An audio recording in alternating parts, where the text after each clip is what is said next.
Salut à tous, c'est Mathieu. On se retrouve aujourd'hui pour l'épisode numéro 3 de Mathieu refait le match avec le match Suisse-France. On va essayer de terminer donc premier du groupe et puis essayer de tomber sur un adversaire un peu plus jouable, disons. Et donc voilà. Donc on est go, on se retrouve pour le coup d'envoi. Voilà, on est parti pour ce match. Donc France-Suisse. On en parlera un petit peu dans la première mi-temps. On va d'abord parler du match France-Albanie parce que je l'ai joué avant qu'il soit joué. Donc il faut un peu résumer tout ça et résumer un peu cette deuxième journée du groupe A. On va commencer par Roumanie-Suisse, tiens, tout simplement. C'est ce qu'il y a mieux à faire. Les Roumains, ils n'ont rien proposé de très intéressant. Ils ont marqué encore une fois sur un penalty. Pour l'instant, ils ont fait que ça. Donc, on parlera de la troisième journée après. Pour l'instant, on va regarder ça en suspens. Donc voilà, ils ont encore marqué sur penalty. Moi, franchement, quand j'ai vu ça, je me suis dit ça va être très très compliqué pour les Suisses. Ça m'arrangeait et ça m'arrangeait pas parce que je me suis dit que contre Nice, il fallait absolument qu'on gagne contre les Albanais, mais ça n'allait pas être si simple que ça. Et il fallait donc que la Suisse nous batte en contrepartie ce dimanche, quoi. Mais bon, ils ont égalisé sur leur point fort, un corner. On va frapper ça un peu. Oh oui! On a de la chance, mais on s'en fout, ça passe. Anthony Martial. Ouais, j'ai fait tourner, c'est vrai que j'ai mis Mandanda dans les cages, j'ai mis Lucas Digne à gauche, j'ai mis Sissoko à droite, Griezmann en pointe, j'ai fait tourner. Là on a un peu de chance, mais c'est pas grave, il en faut. Et du coup, oui, les Suisses, ils ont égalisé sur corner avec Mehmedi qui a mis une frappe, un boulet de canon. Je crois que personne n'aura arrêté, à moins que le gardien ait des grandes paluches. Mais voilà, non, c'est bien. Ils ont égalisé. Moi, personnellement, c'était le score qui m'arrangeait le mieux. Donc voilà, c'était bien. Et les Français qui se sont mis un peu en difficulté eux-mêmes. On a battu les Albanais 2-0, mais ça ne reflète pas du tout le match, quoi. Alors encore une fois, on est tombé sur une équipe qui a passé son temps à défendre, mais qu'est-ce que c'était brouillon ce match. Une purge encore. Allez, Martial. Oh, dommage, Griezmann.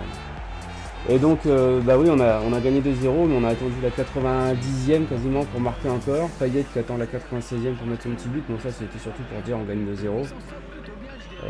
C'était un match frustrant, on a beaucoup raté, Giroud il n'a pas eu trop de chance, avec un poteau, quelques petits ratés. En plus on a failli se faire prendre, on se prend un poteau, on aurait pu être surpris et se le prendre carrément ce but.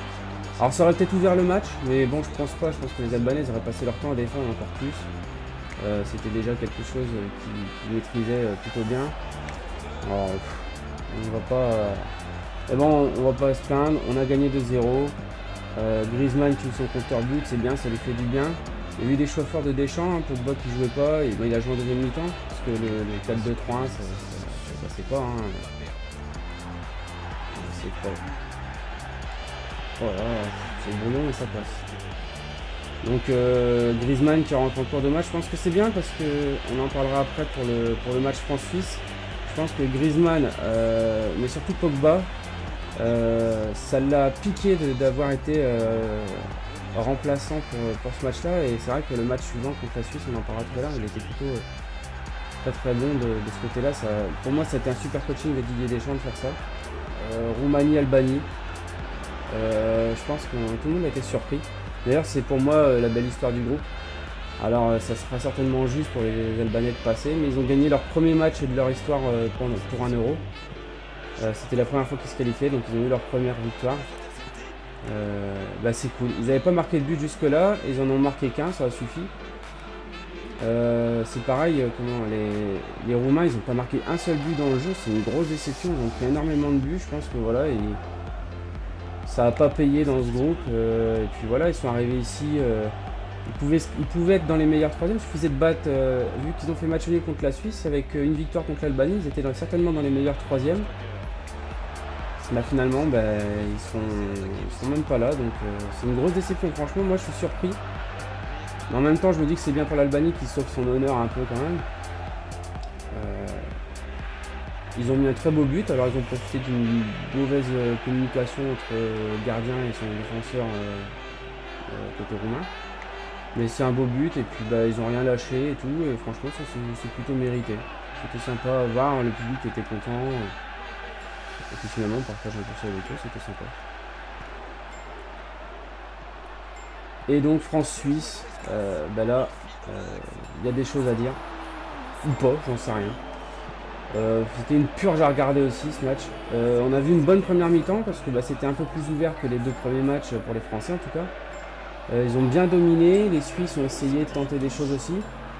Mais voilà, il n'y a pas eu de finition, que ce soit d'un côté comme de l'autre. Il y a eu un petit cafouillage, on va dire un petit brouillon dans la défense française, mais voilà, rien de... On va dire que c'est le seul moment de stress qu'il y a eu, c'était pas non plus le moment le plus inquiétant du match. On a vu un très bon Paul Pogba en première mi-temps.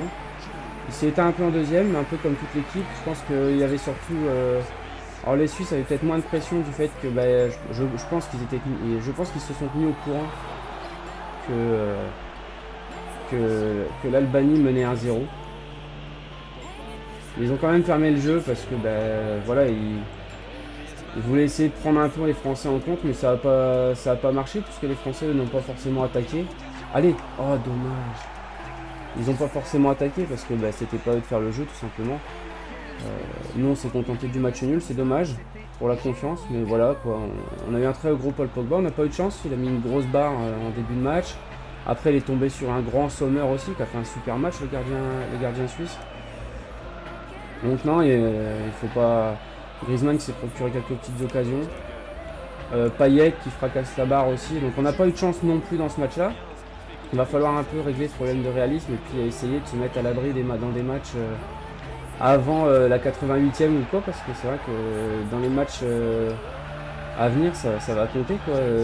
Si on peut se mettre à l'abri pour souffler pendant une dernière demi-heure par exemple, se mettre tranquillement au chaud, bah, ce serait bien. Donc on mène 1-0 à la mi-temps, on a fait une bonne première mi-temps, on n'a pas été inquiété du tout, et donc on va se retrouver en deuxième mi-temps où j'essaierai d'être plus bref et justement où on parlera un peu des autres groupes. Alors on est parti pour la deuxième mi-temps, on va parler un peu plus rapidement des autres matchs. On va parler un peu du groupe B. Il y a eu Russie-Slovaquie, la Russie qui a perdu 2-1. Alors la Russie, c'est vraiment pas un grand euro pour eux. Dans ce match-là, il n'y avait pas grand-chose à retenir. Pas beaucoup d'occasions, mais bon, les Slovaques ont été très réalistes. Ils ont mis un super but certainement. Alors moi, je les mets dans le top 3. Je ne les mets pas numéro 1 parce que j'ai mon but Payet qui, émotionnellement parlant, pour moi, il est au top. Mais le but d'Hamsik, il est juste magnifique. Il a mis une frappe. Allez, ah dommage, il a mis une superbe frappe. Et les Slovaques du coup, s'ils font une grosse perte contre les Anglais, ils peuvent espérer terminer dans le meilleur 3e, peut-être. Et donc c'est un coup qui va se tenter pour eux, donc c'est cool. Angleterre-Pays de Galles, c'était le derby. Alors moi je l'attendais parce que Gareth Bale il s'est un peu enflammé en vannant un peu les Anglais. Finalement au début on se dit merde putain ça va marcher. Alors attention Griezmann, ah dommage, et c'est vrai que il met un superbe coup franc. Alors c'est le deuxième coup franc qu'il met, il a mis 2 buts, c'est 2 coups francs. Joe Hart il a fait une erreur un peu de main, mais je crois que le coup franc est tellement bien tiré que ça y va ou pas, ça dommage. Et du coup les Anglais qui sont un peu dominés. Roy Hodgson qui fait rentrer Jamie Vardy et Daniel Sturridge, et les deux marquent, dont un but de Vardy 91 à peu près par là, qui donne la victoire aux Anglais. Et les Anglais ils avaient pas, ils ont gagné justement en inversant un peu le scénario qui s'est passé contre la Russie où ils se sont fait égaliser dans les dernières minutes, dans la dernière seconde. Donc voilà, ils ont inversé le truc et c'est passé pour eux. Donc pour l'instant je pense que c'est l'Angleterre qui est première avec 4 points, et puis Pays de Galles deuxième. Donc ça c'est pareil, il y a un beau final dans le groupe à voir dès lundi soir. On verra bien comment ça va se passer un peu pour tout ça. Ensuite il y a eu le groupe C, donc le premier match c'était Ukraine-Irlande, enfin oui c'est ça, Ukraine-Irlande du Nord. Alors les Irlandais ils sont juste impressionnants, moi ils m'impressionnent. Et ils viennent là, c'est un groupe très jeune, je crois que c'est le plus jeune des groupes. Alors attention, oh pourquoi il a fait là, j'avais passé ce tour de match. Les Irlandais ont gagné 2-0. Alors j'ai pas vu le match, j'ai vu que le résumé. Mais le résumé, il est très bien résumé justement. Oh, dommage. Ils ont nettement dominé les Ukrainiens. Les Ukrainiens, bah voilà, ils ont... En plus, les Irlandais, ils mettent un beau but. Le premier, après ils marquent dans le temps additionnel. Les Ukrainiens, ils ont joué comme contre les Allemands, c'est-à-dire ils ont joué 20 minutes à peu près. Mais voilà, sauf que les Irlandais, ils ont joué mieux que les Allemands. Et puis voilà, ils ont pris grandement leur chance et puis ça passe. Allez. Ah dommage, merde, j'aimerais bien marquer un petit peu plus. Donc voilà, l'Irlande devenant surprenante. Mais c'est bien. Allemagne-Pologne, bah, c'est pareil. Alors je suis déçu du score parce qu'il y a eu 0-0. C'est le premier 0-0 de la compète. Les Polonais, ils méritaient largement de gagner. Milic, il a mangé la feuille, il a raté des occasions. C'est un très bon buteur, hein. Il joue à l'Ajax d'Amsterdam. Je crois qu'il a marqué quasiment 50 buts en 2 saisons à l'Ajax. C'est quand même pas mal, hein, 50 buts. Mais alors là, il a mangé la feuille. Alors Lewandowski, il était pris comme il faut. Donc ils ont eu un super Boateng, les Allemands. Je pense que s'il n'y a pas Boateng, bah, les Allemands ils perdent, hein, clairement. Parce que je pense que Lewandowski serait un peu plus libre. Milic, il rate des occasions, tu te demandes comment il les rate. Allez. Ah dommage. Et bah finalement ça joue en défaveur de son équipe. Ils ont eu qu'une occasion les Allemands, pour moi c'était l'occasion d'Ozil. Mais leur gardien il a fait la parade, et Fabianski il était là, il a fait le taf. Alors là on va essayer de marquer. Bon c'est bien, on se fait stopper, c'est tout. Donc franchement ce match là, ce groupe là il est ouvert, les Allemands ils sont pas au top depuis que l'Euro il est commencé. En tout cas moi je les trouve pas au top et donc ça ouvre un peu le groupe et c'est bien parce que la Pologne moi je les ai annoncés comme favoris et favoris surprise en tout cas. Et ça c'est bien, je suis content. Parce que pour l'instant bah, j'ai raison. Alors après il y a eu le groupe D, République tchèque-Croatie, Croatie 2-2. Les Croates ils auraient 1000 fois dû gagner ce match. Ils ont totalement paniqué en fin de match. Ça correspondait avec la sortie de Modric qui sort sur blessure. D'ailleurs d'après les infos, Modric il devrait pas jouer le 3e match, par sécurité surtout. Mais voilà, il serait pas là. Donc 2-2, ils se sont fait... Alors il y a un penalty polémique, mais bon pour moi il n'y avait pas de polémique. Quand j'ai vu la main de Vida, elle est totalement stupide. À la 92e minute, alors oui c'est parce que c'est la 92e minute, on ne sait pas si on siffle, mais quand il y a une main comme ça on siffle. Donc puis le penalty est tellement bien tiré par Messi qu'il est inarrêtable pour Subasic. On a vu un très beau but de Rakitic, alors ce sera pas un top 3 mais c'est un très beau but, en plus il met un petit piqué sur Petrovic. C'est quand même pas donné à tout le monde, donc c'est bien. 2-2, ça reste un bon match, pour moi les Croates c'est une équipe qui m'a surpris en ce début d'Euro, je sais qu'ils sont bons mais là quand même ils ont une philosophie de jeu qui est plutôt pas mauvaise. L'Espagne, l'Espagne c'est alors ça m'écorche la gueule de dire parce que je suis vraiment pas fan de cette équipe, mais c'est l'équipe qui m'a le plus surpris depuis le début de cette Euro. Alors les Turcs ils n'ont pas proposé grand chose, mais est-ce qu'on peut leur en vouloir quand on tombe sur une équipe d'Espagne comme ça? Tu peux rien faire, ils sont juste inarrêtables. Et pour moi l'Aurora, s'ils jouent comme ça tout l'Euro, ils gagnent cette Euro. Ils seront pas injouables mais quasi, franchement quasi. Après on a le groupe E, Italie-Suède, il n'y a pas grand chose à dire, à part que les Italiens ils sont solides défensivement, ils sont réalistes offensivement, ils ont pas eu beaucoup d'occasions mais ils en ont mis une en fin de match. Donc candidat sérieux au titre, sans souci. Et donc Belgique, Irlande, 3-0, moi j'ai bien aimé le coaching de Wilmot, il a laissé les joueurs qui étaient en plein doute, et c'est eux qui ont fait le match. Ils ont pris la responsabilité, alors c'était l'Irlande, c'est une équipe un peu plus faible quand même que l'Italie quand même, beaucoup plus faible. Et moi ce que je retiens c'est les Irlandais, les supporters irlandais qui ont ovationné leurs joueurs.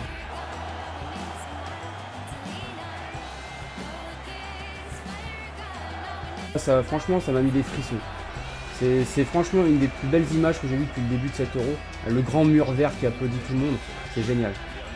Et franchement, si on pouvait voir ça plus souvent, ce serait cool. Le groupe F, on a Islande-Hongrie. C'est limite le choc de ces matchs de poule. Ah, j'ai du mal. Parce que on a l'Islande qui a fait un match nul, qui a impressionné tout le monde contre le Portugal. Ah là là, j'arrive pas. Hein. Et la Hongrie qui a battu l'Autriche 2-0. Là, nous ont fait un match nul 1 partout. L'Islande qui aurait pu gagner. Ils ont mis un but contre leur camp, c'était malheureux. Mais c'est comme ça. Ils ont fait quand même un très très grand match. Les Hongrois 4 points. Ils vont faire partie certainement des meilleurs 3e. Les Islandais, on ne sait jamais. Qui sait s'ils peuvent pas battre l'Autriche. L'Autriche qui sont vraiment pas au top. Donc pourquoi pas. Après on a eu Portugal, le Portugal ouais, contre l'Autriche. Ouais. Alors j'ai pas regardé les stats, mais je crois que le Portugal ils ont frappé plus de 20 fois au but. Ronaldo il a dû frapper 10 ou 12 fois. Ronaldo depuis le début de l'Euro c'est 20 frappes de cadré. Il marque un but hors jeu, donc il n'y a rien à dire, il est vraiment hors jeu. Et puis contre... il obtient un penalty. Alors je sais plus si c'est lui qui obtient, mais je crois que c'est lui qui obtient le penalty. Putain, je rate tout. Et il tire sur le poteau. Alors même ça veut pas rentrer. Les Autrichiens, ils auraient même pu limite les voler parce que ils ont eu un coup franc qui a été sauvé sur la ligne par Verinha. Franchement, c'est le Portugal. En plus, ils jouent super bien les Portugais. Ils ont une superbe équipe, mais ils marquent pas. Il leur manque un finisseur. Il leur manque un joueur. Pedro Miguel Paoletta, c'était un renard. Il était très bon techniquement, mais c'était surtout un finisseur. Il lui fallait pas 50 occasions à mettre. Et c'est ça qui leur manque. Alors Ronaldo, il est le meilleur buteur, mais en ratio, je pense qu'il est plus faible que Paoletta. Il est même plus faible que d'autres certainement. Mais voilà, 2-0. C'est pas bien, c'est une PES, c'est très sale, mais je m'en fous. Voilà, je voulais mettre 2 buts. Et donc il leur manque un grand buteur parce que Ronaldo il est quand même assez excentré sur le côté. Nani c'est pas un finisseur, c'est un joueur de côté aussi, Quaresma aussi. Et finalement ils n'ont pas de vrai buteur. Eder pour moi c'est trop faible, en plus il joue pas. Donc pour moi c'est beaucoup trop faible.